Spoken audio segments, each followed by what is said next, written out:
संतोष देशमुख हत्या मामले के बाद मंत्री धनंजय मुंडे ने 82 दिन बाद इस्तीफा दे दिया। इस पर बेबाकी से अपनी प्रतिक्रिया देते हुए पंकजा मुंडे ने कहा कि इस्तीफा स्वागत योग्य है, लेकिन ये पहले आना चाहिए था। उन्होंने देशमुख परिवार से माफ़ी भी मांगी।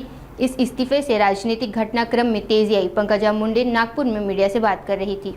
गेले काही आठवडे झाले जेव्हापासून मी शपथ घेतली आहे या विषयावर मी वेळोवेळी व्यक्त झालेली आहे आणि आज मी सकाळी गव्हर्नर साहेबांबरोबर निघाले होते.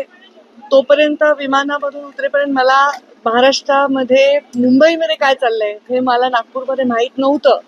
आपण मला जे एकदम माईक लावून प्रश्न विचारला तोपर्यंत मला अजून कल्पना नाही. अजूनही माझं कोणाशी मुंबईत बोलणं झालेलं नाही, पण एखादी इंस्टाग्रामवरची गोष्ट बघून माझ्या लक्षात आलंय की मुंबईत काय चाललंय आणि त्याच्या निमित्ताने आपल्याला, कारण मी पंकजा गोपीनाथ मुंडे आहे म्हणून या विषयावर मी व्यक्त होणं आपली अपेक्षा आहे, त्याप्रमाणे मी व्यक्त होत आहे. मी जे व्यक्त होत आहे त्याचा आपण सर्वांनी सन्मान ठेवावा. मी जे बोलणार आहे त्याच्यानंतर कुठल्याही प्रश्नोत्तरासाठी जागा राहणार नाही. हा विषय अत्यंत ह्युमन विषय आहे, माणुसकीच्या दृष्टीने महत्वाचा विषय आहे. मला आपण प्रश्न विचारणार आहात त्यापूर्वी मी हे सांगते की काही व्हिडिओ सोशल मीडियावर व्हायरल झाले संतोष देशमुखांना मारण्याच्या संदर्भातले. मला त्याच्याविषयीची माहिती नाही, पण इंस्टाग्रामवर मी फक्त एक पोस्ट पाहिली.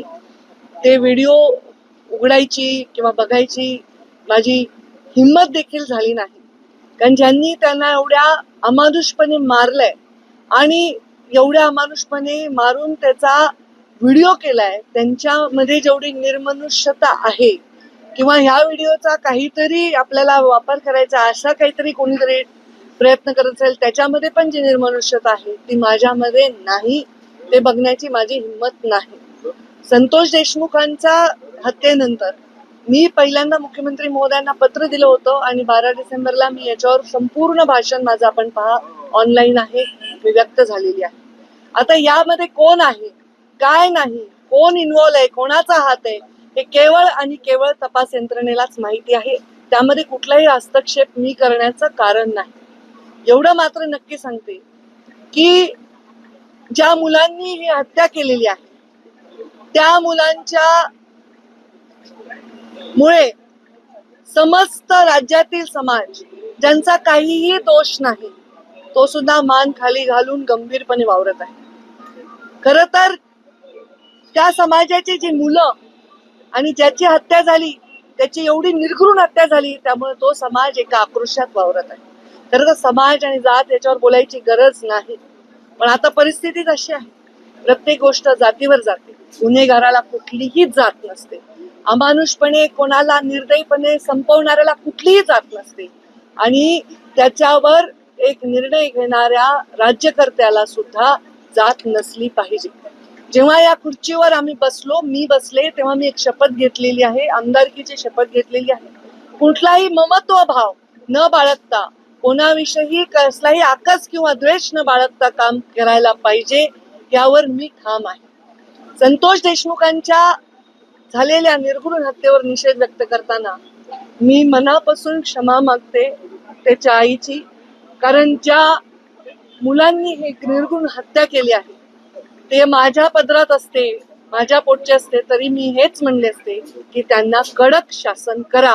याच्या पलीकडे कोणताही राजकीय नेता, एखादं व्यक्तिमत्व कोणीही भाष्य करू शकणार नाही. आज अजून एक तुमचा एकदम उतावळेपणा येतोय की मी काय गंभीर बोलते याच्याकडे दुर्लक्ष करून, तर धनंजय मुंडेंचा राजीनामा झालाय. मी त्याचंही स्वागत करते. हा राजीनामा फार आधी व्हायला पाहिजे होता. हा राजीनामापेक्षा शपथच नाही व्हायला पाहिजे होती. तर या सगळ्या गोष्टींना, पुढच्या भोगांना कदाचित सामोरं जावं लागलं नसतं. घेणाऱ्यांनी सुद्धा आधी घ्यायला पाहिजे होता, धनंजयनी सुद्धा आधी राहायला पाहिजे होता. या सगळ्या वेदनांपासून कदाचित गरिमामय त्याला एक मार्ग मिळाला असता. त्यांनी सांगितलं असेल, मला माहित नाही त्यांचं स्टेटमेंट काय आहे. मी त्याच्यापेक्षा लहान बहीण आहे आणि बहीण असली तरी आम्ही वेगळ्या वेगळ्या पक्षात काम केलं होतं, पण कोणत्याही आईला, बहिणीला, परिवाराला वाटत नाही आपल्या परिवाराच्या सदस्याला या दुःखातून जावं लागेल. पण जेव्हा आपण खुर्चीवर बसून विचार करत असतो तेव्हा आपण राज्याच्या प्रत्येकाचा सारखा विचार केला पाहिजे. त्या पोराच्या परिवाराच्या, त्याच्या जीवाच्या वेदनांपुढे हे काहीही मोठा निर्णय नाही. त्यांनी तो घेतलाय, ते योग्यच केलेला आहे. मला वाटतं देर आहे दुरुस्त आहे.